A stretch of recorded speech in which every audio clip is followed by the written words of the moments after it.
Selamat pagi, siang, sore, malam. Balik lagi di channel kita. Nah, melanjutkan video unboxing kita kemarin di Sony 43X75K, kita akan sedikit mereview.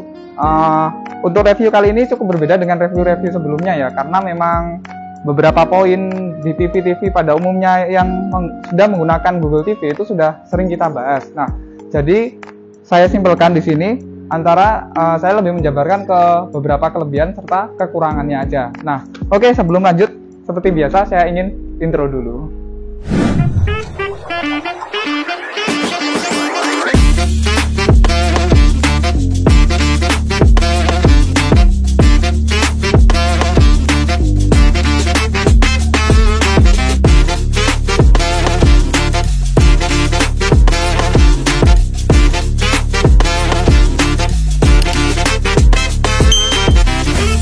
Oke, yang pertama saya akan menjelaskan beberapa kelebihan dari TV Sony 43X75K ini.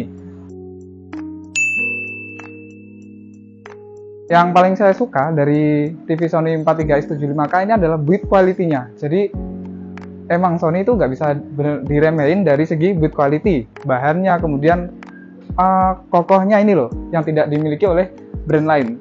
Jadi build quality-nya ini benar-benar solid ya. Coba sini mendekat sebentar. Nah, dari bahannya ini dia pakai logam, bukan pakai plastik seperti TV-TV lainnya. Dan untuk ini tuh di sini nggak ada gap-gap sama sekali. Nah, nggak ada gap-gap dan ini benar-benar solid banget.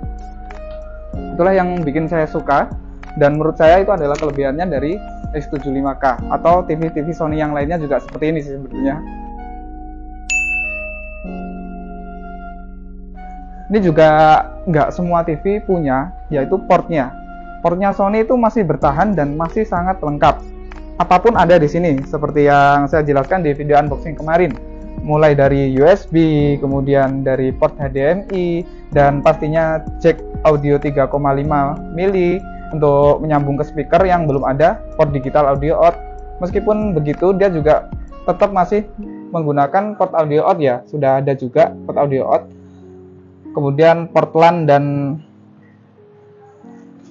port RCA pun masih ada. RCA ini padahal sudah jarang banget yang pakai VCD atau DVD, tapi dia masih menyediakan gitu. Nah, layar Sony X75K ini sudah IPS atau menggunakan hard panel. Jadi hard panel itu dari segi ketahanan dia lebih bagus daripada yang nggak pakai hard panel. Nah, seperti ini. Jika diketuk dia nggak akan membekas atau ditekan dia nggak ada bekasnya. Nah, jadi dari segi durability atau kekuatan itu jauh lebih bagus. Apalagi TV-TV LED ini kan rawan banget ya apabila terkena benturan. Contohnya di rumah ini ada anak kecil yang suka mainin layarnya TV. Jadi kita lebih nggak perlu khawatir gitu kalau layarnya sudah pakai hard panel. Terus IPS. Nah, IPS ini terkenal jika dilihat dari sudut pandang manapun warnanya nggak pudar ataupun berubah gitu. Kalau yang non IPS kan kadang kita lihat dari sisi sebelah sini itu warnanya berubah, nggak setajam ketika kita lihat dari depan kayak gitu. Kelebihan yang selanjutnya adalah TV Sony 43X75K ini menggunakan adapter. Sebenarnya ini ada plus minusnya juga ya. Plusnya itu ketika listrik di rumah itu voltasenya atau tegangannya naik turun, itu TV ini akan aman. Jadi kita tahu kan TV itu sangat sensitif terhadap naik turunnya arus listrik. Nah, itu bisa menyebabkan power supply-nya rusak. Nah, di sini si Sony sudah menggunakan adapter pada X75K ini, jadi aman kalau misalnya tegangan rumah itu naik turun gitu. Tapi kelemahannya jadi tidak ringkes atau kurang simple lah. Jadi kayak gimana ya? Kalau di bracket ya menggantung gitu. Jadi harus ada space tersendiri buat naruh adapternya ini biar lebih rapi gitu.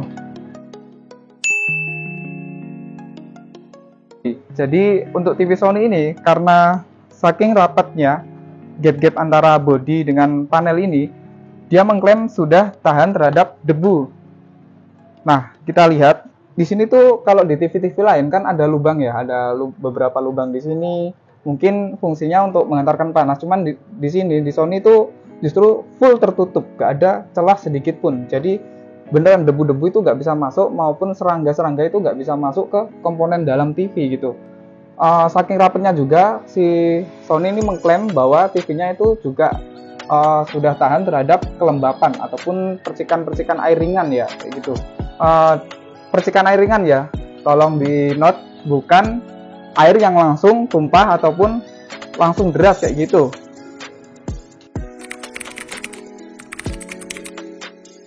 Selanjutnya saya akan bahas kelemahannya. Jadi perlu diingat sebelum beli, kita juga harus tahu dong kelemahannya apa aja. Sebenarnya ini selera ya, cuman menurut saya lebih modern lagi kalau TV Sony X75K ini desainnya sudah frameless. Nah, itu kelemahan yang pertama. Jadi dari segi framenya, ini dia masih tebel, masih kayak TV-TV LED lama gitu. Meskipun sebenarnya tebelnya juga nggak terlalu sih, ada yang lebih tebel lagi tuh dari merek sebelah.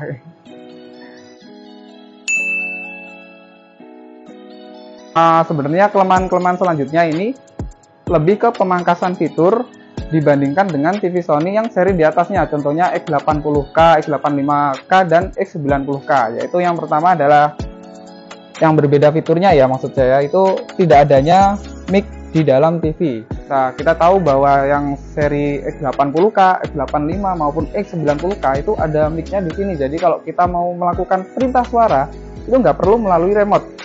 Misalnya nih remote-nya kita hilang atau kita lupa naruhnya di mana, kita cukup pakai Google Voice atau perintah suara langsung ke TV-nya itu bisa kalau yang X80K. Cuman yang X75K ini karena belum ada mic-nya jadi nggak bisa. Tapi kalau misalnya kita tetap ingin menggunakan fitur perintah suaranya, tetap bisa melalui remote bawaannya gitu. Nah ya pasti ada harga ada rupa ya. Jadi untuk frame rate-nya sendiri ini belum 120 Hz.